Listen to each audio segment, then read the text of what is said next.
मराठवाड्यातल्या शेतकऱ्याच्या दुर्दैवाचे दशावतार काही संपताना दिसत नाहीयेत। अतिवृष्टी आणि पुराने शेतकऱ्यांच्या दिवाळीवर पाणी फिरवलंय। दिवाळीत लाडू, करंजा, चकल्या खाणं तर दूर, पण बाजरीची भाकरी आणि ठेचा खावा लागतोय।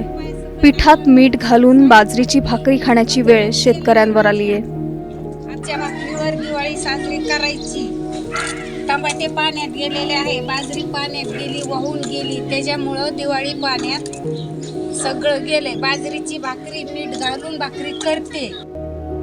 एकीकडे दिव्याच्या लख्ख प्रकाशाने शहरं उजळली आहेत, एकमेकांना मिठाया वाटल्या जात आहेत, घरात गोडधोड बनवून नवीन कपडे घालून मिरवलं जात आहे, तर दुसरीकडे बळीराजा आणि कुटुंबाला साधे चांगले कपडे मिळणंही मुश्किल झालंय।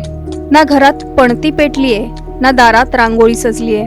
उठणं तर सोडाच, पण डोक्याला लावायला साधं तेल सुद्धा शेतकऱ्याच्या नशिबी नाहीये। साडी फाटकी, डोक्याला तेल नाही माझ्या। जे काही शिल्लक पीठ होतं ते सुद्धा आता संपून गेलंय। आता खायचं काय असा प्रश्न बळीराजापुढे आवाजून उभा राहिलाय।